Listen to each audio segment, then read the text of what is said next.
2시간 전에 마감한 트레이더가 생생하게 전하는 글로벌 마켓 리뷰 델타1입니다.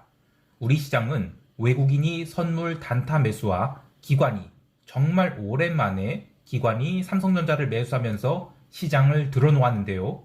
기술적 분석상 어제는 들어올릴 수도 있는 자리였기 때문에 기술적인 상승이 나왔다고 볼 수 있지만 미국 증시는 다른 형태의 반등이 나왔습니다. 게다가 미국 증시는 장 마감 후 넷플릭스의 실적 발표로 무려 마이너스 25%를 한 방에 밀어버리면서 나스닥 지수를 까내리기까지 했는데요. 어쨌든 증시 흐름 외에도 어제는 의미 있는 마켓 무빙들이 있었어요. 그래서 하나하나씩 살펴보도록 하겠습니다. 먼저 아시아 세션 갑니다. 코스피 시장은 개장하자마자 갭 상승이 나오더니 바로 매수세가 들어와서 시장을 357선까지 들어올렸습니다. 개장 전 현물 예상치 결과를 보신 분들은 아시겠지만 삼성전자에 대한 매수세가 강하게 들어왔었고, 그래서 삼성전자가 정말 오랜만에 갭상승 출발을 합니다. 그리고 개장하면서 기관만 삼성전자를 산 게 아니라 의외로 개인도 삼성전자를 제법 많이 샀어요. 그러면서 개장 후 폭등을 외국인들은 이 콜옵션 매수로 헤징을 하였는데요. 이렇게 삼성전자가 초반 30분 만에 무려 1.9%대 급등을 하니까 오늘 이거 뭐 대폭등이 날이 아닌가 이런 고민을 했습니다. 하지만 그 이후로 다시 조정이 나왔고, 이어서 홍콩 세션 오픈을 앞두고 시장은 삼성전자에 대한 매수가 또다시 들어오면서 10시 35분에는 358.40까지 상승하게 됩니다. 이렇게 현물 매수세가 붙는 상황에서 시장이 급등을 하였지만 오늘 시장이 상승을 곱게 볼 수 없는 이유가 몇 가지가 있습니다.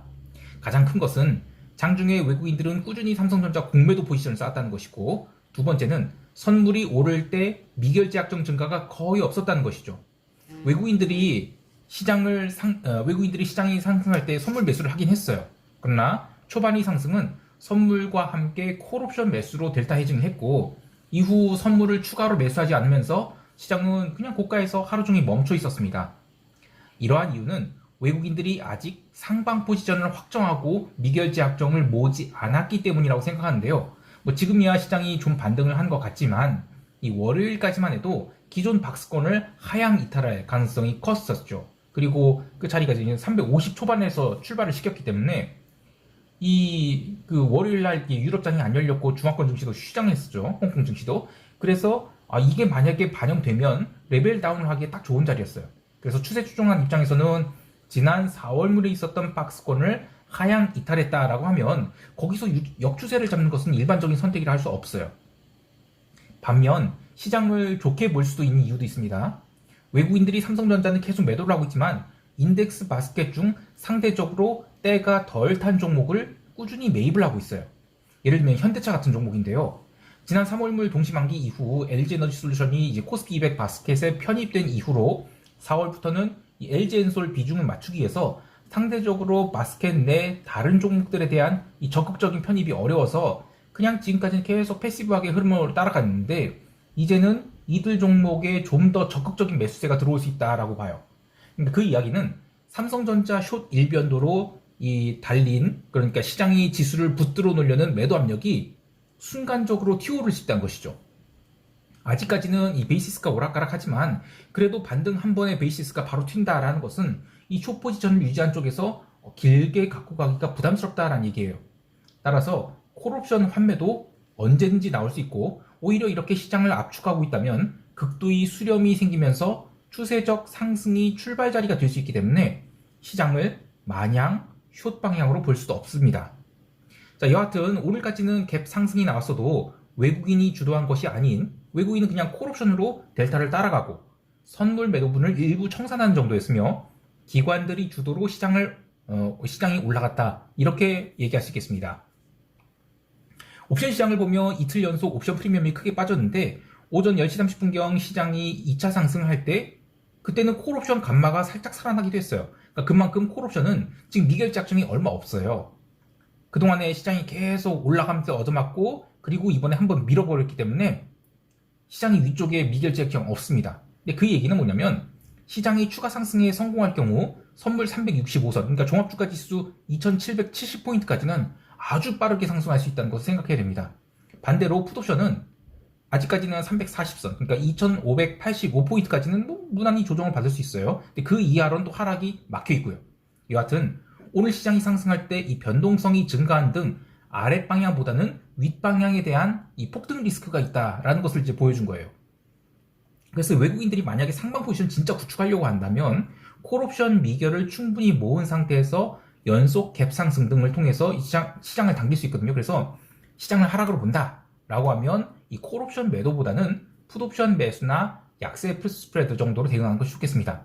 그만큼 이 콜옵션 매도는 위험하다는 뜻입니다. 마지막으로 이제 EWY인가 한국물 그 MSCI 코리아 ETF 이걸 보면 최근 들어서 계속 얻어맞고 있어요. 그러다가 어제도 물론 눌렸다가 종가상으로 싹 들어올렸거든요. 그래서 이게 위아래 쪽으로 이제 다 열려 있는데 그만큼 하방 리스크는, 그러니까 매도는 이제 많이 눌려 있었는데 위쪽으로는 튀면 좀 세게 튈 수 있겠다, 이런 이야기입니다. 자, 이제 유럽 세션 넘어갈게요.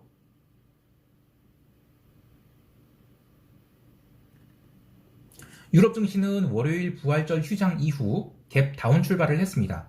미국 시장이 나스닥 중심으로 바닥 찍고 반등을 했지만 아무래도 전체 시장 흐름상 나스닥은 월요일에 신저가를 찍고 간신히 반등을 할 정도고, 또 게다가 유럽 세션 시작하면서 또다시 유럽 채권이 박살을 나면서 뭐 미국채도 뭐 30년물 3% 찍었죠. 자, 이렇게 채권 시장이 안 좋으니까 유럽 지수 선물도 밀리기 시작해요. 유로존에 뭐 딱히 의미 있는 경제지표 발표는 없었고, 상대적으로 유로존이 그동안 이제 반등한 상태에서 버티고 있었다가 휴일을 이틀 맞이하니까 이게 매도 압력이 있었던 거예요. 그래서 한 번쯤 눌림을 확인할 필요가 있었던 그런 기술적인 매도가 나올 수 있는 자리에서 눌림이 나오기 시작했고, 그렇게 장 초반 이 닥스 선물 기준 14,000포인트의 쌍바닥을 찍게 됩니다. 쌍바닥을 찍고 나서는 변동성을 죽이면서 꾸준히 반등을 시도했어요. 그 4월 그 유럽 옵션 만기 이후 아직까지 유럽 증시 옵션 프리미엄은 굉장히 빵빵한 상태거든요. 물론 이제 그 전쟁 리스크 때보다는 이제 옵션 변동성 반토막 났어요. 그래도 상대적으로 훨씬 더 높습니다. 또 하나는 그 전에, 그러니까 미국 작년 겨울까지만 해도 미국 증시 변동성이 유럽 증시 변동성보다 더 높았습니다. 왜냐하면 작년까지만 해도 어떤 컨센서스가 있었냐면 미국보다 유럽이 더 성장 가능성이 있고 미국은 약간 고평가다, 이런 논리가 있었죠. 그래서 변동성은 미국이 더 높았어요. 그리고 유로존이 변동성이 지나치게 낮았는데, 그러다가 이번에 전쟁이 터지면서 변동성이 완전 터졌죠. 그런데 이제 그 변동성이 지금 반토막이 됐어요.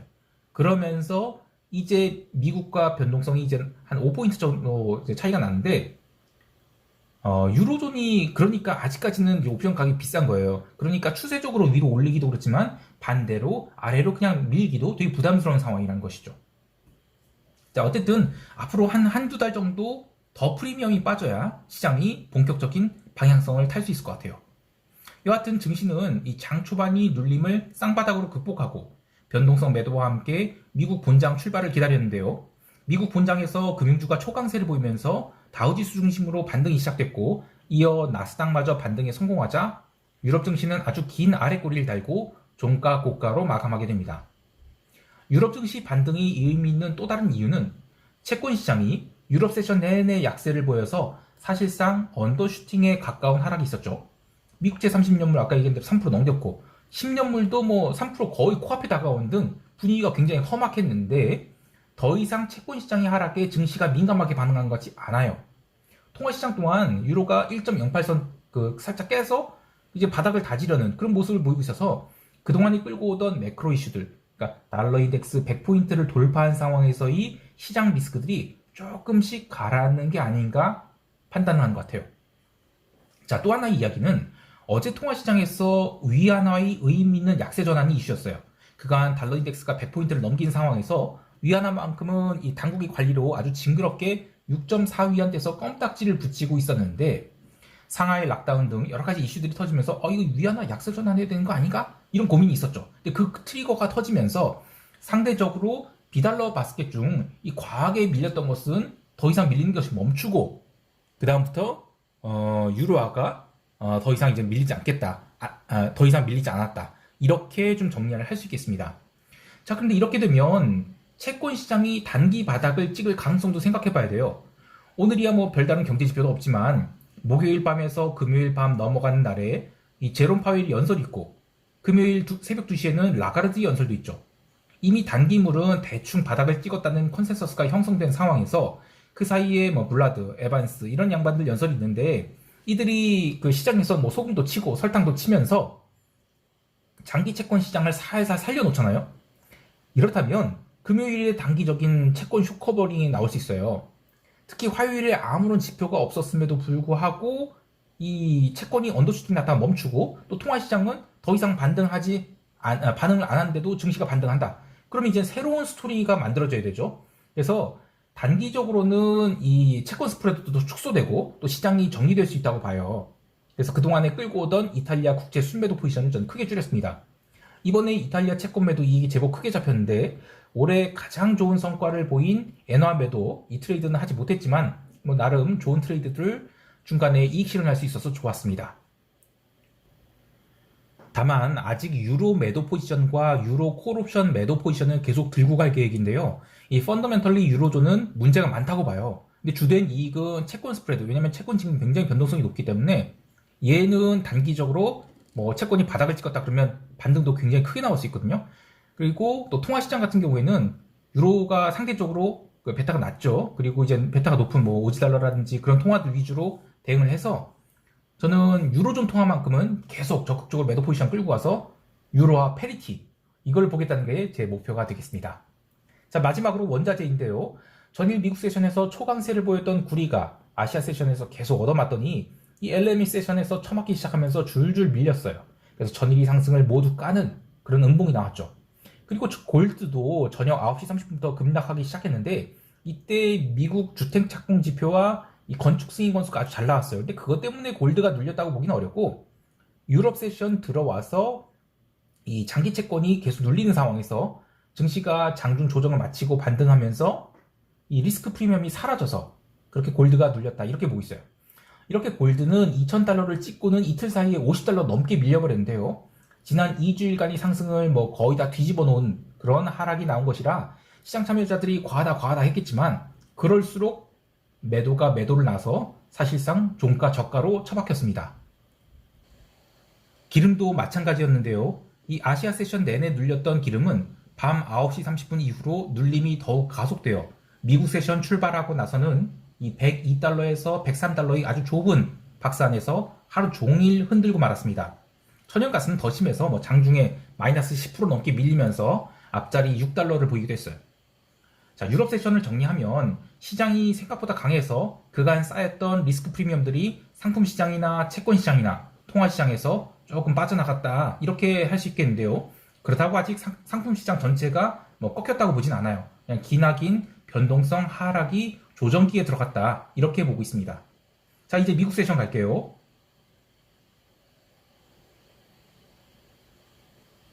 미국 지수 선물은 유럽 세션에서 장중 쌍바닥을 찍고 반등을 시도했음에도 불구하고 장 초반에는 약세 출발을 했습니다. 특히 나스닥에서 계속 매도 물량이 쏟아졌는데요. 유럽 세션에서 이미 변동성이 죽어가고 있었음에도 불구하고 미국 변동성은 초반에는 하락하지 않고 엄청 버텼어요. 그리고 개장 후 다우지수 선물은 금융주의 초강세로 급반등에 성공했지만 나스닥은 올라온 대로 족족 얻어맞기를 반복했죠. 이렇게 시장이 엇갈렸던 이유는 기술적 분석상 오늘 시장을 초반부터 밀어내지 못한다면 월요일이 반등이 의미 있는 반등이 되기 때문에 이 숏포지션을 취한 쪽에서는 초반부터 아주 사력을 다해 매도 공세를 취했다라고 할 수 있겠어요. 개별 종목들도 어제 기로에 서 있었죠. 테슬라도 실적 발표를 앞두고 1,000달러를 지지한 상태에서 멈춰 있었고 또 유럽 세션에서 채권이 신저가를 찍고 있었기 때문에 지난주까지 논리로 보면 이 나스닥이 추가 하락은 얼마든지 가능한 일이었습니다. 그러나 그렇게 강한 매도 공세를 취한데도 시장이 밀리지 않았죠. 그래서 나스닥 선물은 한 15분 정도, 13분 정도 지나서 이 다우지수 선물 급등을 따라서 같이 급반등하게 됩니다. 그리고 한번 이 방향이 반등 쪽으로 잡히자 이 파워미터를 아주 90 이상 당기면서 새벽 1시까지 사실상 조정 한 번 없이 나스닥이 급등을 이어가게 됩니다. 그리고 그 뒤로 아주 긴 장중 조정이 이어지게 되는데요. 그럼에도 불구하고 시장이 하락하지 않자 새벽 3시 30분부터는 재차 상승으로 전환되어 장중에 쌓였던 이 숏 미결들이 오후 4시부터 풀리기 시작하면서 새벽 4시 50분에는 나스닥 선물이 14,242포인트를 찍는 아주 강한 커버링을 보여주게 됩니다. 자, 그런데 이 모든 것에 찬물을 끼얹는 장마감 후 넷플릭스가 실적 발표를 하면서 무려 25%를 밀어버린 바람에 한 방에 나스닥 선물이 한 120포인트가 진짜 한 1분 만에 그렇게 밀리게 된 것 같아요. 자, EPS는 증가를 했지만 신규 가입자가 감소로 나왔어요. 근데 이제 야 이거 성장 끝이다 이런 충격적인 그런 하락이 나왔죠. 근데 이 하락이 의미는 2020년 코로나 이전으로 시장이 돌아갔다는 걸 증명한 거예요. 근데 거기서 약간 이제 오버슈팅, 언더슈팅이 있다고 보는데 아이고. 이제 넷플릭스는 일종의 언더슈팅 좀 더 겪고 나면 이제는 마켓 퍼폼하는 그런 인덱스에 휘둘리는 주식이 될 거로 봐요. 이 작년 11월 이 오미크론이 정점일 때 $700를 찍었던 이 주식이 뭐 $254로 3분의 1 토막이 났는데, 자, 이런 스킴으로 다음 타자가 누가 될 거냐? 저는 모더나가 된다고 봅니다. 모더나 100불 하회한다? 이렇게 계속 보고 있습니다. 자, 하지만 나머지 종목들은 아주 좋았어요. 특히 어제 시장이 상승이 의미가 있었던 또 다른 이유는 유럽 세션에서와 마찬가지로 변동성이 아주 크게 눌린 거예요. 수요일에 이 변동성 선물 4월물 만기거든요. 그런 상황에서 5월물 변동성마저 3%를 밀어버렸어요. 근데 이건 뭐냐면 이렇게 되면 5월물 변동성 선물이 콘텐고가 더 벌어지게 됩니다. 그러니까 뭐냐면 시장은 하방으로는 이제 충분히 해지가 됐고 오히려 상방으로는 해지가 덜 되어 있어서 점진적 상승이 나올 수 있는 조건을 형성하였다라고 할 수 있어요. 다만 이 금융주 실적은 끝났고 이제는 이 빅테크 실적 발표가 이어질 건데, 이 넷플릭스에서 예를 보듯이 아직도 이 꿈과 희망이 껴있는, 물론 이제 거의 사그라드는 그 공포 구간이 남아있는 그런 종목들이 있죠. 그래서 이들이 실적 발표에 시장이 급등락이 나올 수 있다고 보는데, 뭐 추세적인 급등보다는 제법 큰 반등 쫙 나왔다가 한번 빵 떠지는 그런 제법 큰 박스권 등락을 거듭하지 않을까 합니다. 개별 종목 보면 JP모건이나 뭐 BOA 멸치 그리고 골드만삭스 같은 금융주들이 계속 양봉을 만들면서 바닥을 형성하고 있어요. 금융주의 의미 있는 반등이 저는 앞으로도 이어질 거라고 보는데, 특히 채권 시장이 바닥을 찍었다라고 한다면 이게 단기적으로 금융주의 추가 상승에 대한 촉매가 되지 않을까 해요. 아무래도 채권 시장이 진정한 바닥은 금요일에 있을 파월의 연설에서 결정될 것 같아요. 하지만 이 원자재 주식은 어제 기름이 뭐 마이너스 5%가 밀린데도 거의 밀리지 않았습니다. 엑슨모빌 실적 발표를 할 때는 아예 뭐 신고하지 않을까 해요. 여러 차례 얘기했지만 지금 기름 주식들은 정말 좋은 가격에 해지를 대량으로 하고 있기 때문에 기름값이 빠진다 해도 기름 주식은 빠질 가능성이 낮다고 봐요. 또한 저는 이 원자재 자체는 피크아웃을 쳤다고 보지만 일부 시장 참여자들은 여전히 원자재에 대한 매수 포지션을 꺾을 생각을 하지 않고 있고 또 밀릴 때마다 추가 매수를 고민하고 있죠. 그런 형태의 투자는 이 원자재에 대한 직접적인 롱 포지션을 취하는 것도 있지만 그보다 훨씬 더 큰 규모는 원자재 관련 주식에 대한 ETF 매수예요. 이들 수요가 해당 기름 주식들이 하방을 단단히 방어할 것을 봅니다. 자, 그 외에 뭐 파페치나 이 로빈후드 같은 잡주 취급을 받는 주식들도 장 초반에만 약했을 뿐 꾸준히 매수가 들어와서 아주 의미 있는 양봉을 만들었다고 봐요. 그래서 어제 뭐 러셀도 의미 있는 바닥을 찍었다고 보는데요. 아직 뭐 추세적인 상승을 할지 모르겠어요. 근데 어쨌든 계속 뭐 매수세가 종가까지 유지되었다는 것 점에서 저는 시장을 미국만큼 이제는 긍정적으로 바라봐야 된다 이렇게 보고 있습니다. 자, 이제 시장 총평하면서 대응 전략 이야기할게요.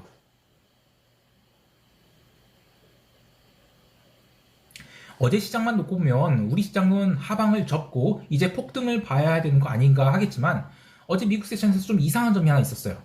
바로 골든 드래곤 차이나 인덱스인 HXC 인덱스가 이 나스닥이 그렇게 반등을 하는데도 거의 움직이지 않고 계속 약세였어요. 아시아 세션 개장 초에 이 홍콩 증시가 언더슈팅이 나와서 장중에 바닥 확인하고 점심때까지 반등을 했는데 그 이후로 계속 매도가 나왔죠. 그래서 시장을 눌렀어요. 유럽 세션 이후에 유럽 증시가 바닥치고 반등한데도 이 중화권 증시는 계속 눌리는 겁니다. 그리고 미국 본장 들어서는 초반에는 언더슈팅이 나기도 했죠. 이 알리바바와 같은 중국 주식들이 미국에서 계속 약세였는데 이 부분이 이길 우리 시장이 약세를 유도하지 않을까 합니다. 따라서 오늘 나스닥 선물이 뭐 마이너스 1.5% 넘게 상승했다라고 해서 우리 시장이 뭐 갭상승을 1% 가까이 한다 이러면 이는 이익 실현이 찬스를 보고 풋옵션 매수보다는 이 선물 매도를 단기로 들어가는 것 권합니다. 그런데 만약 강보합 정도로 출발한다 그러면 이건 위도 아래도 아무것도 아닌 아주 어중간한 그런 프리미엄을 빼는 장이 될 것 같아요. 그리고 이틀 동안 이 매수한 풋옵션에 대해서는 제가 좀 고민을 해봐야 되는데, 만약에 글로벌 증시가 어느 정도 안정을 찾았다고 한다면 우리 시장에 대한 이 삼성전자가 매도가 멈출 수도 있어요. 서두에서 이야기했듯이 코스피 콜옵션은 미결이 너무 지나치게 부족하거든요. 그리고 낮은 가격에서 옵션이 발행된 것이 누적되어 있어요. 그래서 시장이 추세가 위쪽으로 형성된다면 콜옵션 환매가 아주 순식간에 터지게 될 수 있습니다. 아직은 방향성을 예측할 수 없지만 오전에 그 358선 갈 때 이 콜옵션의 감마가 살짝 터졌던 것처럼 지금은 이 위로는 그 급등이 나올 수 있는 조건, 그리고 아래로 350 이하로 레벨 다운을 할 것이라는 마인드는 시간이 지나가면 갈수록 이게 흐려지게 됩니다. 그래서 추가 풋옵션 매수는 고려하지 않고 여차하면 손절할 각오를 하도록 하겠습니다. 채권 시장에 대해서는 이탈리아 채권 매도 상당량 익절을 했습니다. 미국 그 단기 채권은 이미 바닥을 좀 형성한 것 같아요. 그리고 10년물도 대충은 바닥을 찍은 것 같아요. 단기적으로는 유로존 채권도 반등이 나올 수 있다고 봅니다. 다만 이제 유로존 채권이 반등과 별개로 유로화 매도에 대한 포지션은 끊지 않을 거예요. 그리고 주 후반에 반등이 나온다면 이탈리아 국채 매도 이익금을 바탕으로 유로화 매도 포지션을 더 추가하도록 하겠습니다. 자, 오늘도 성공 투자하시길 바라고요. 이상 델타원이었습니다. 감사합니다.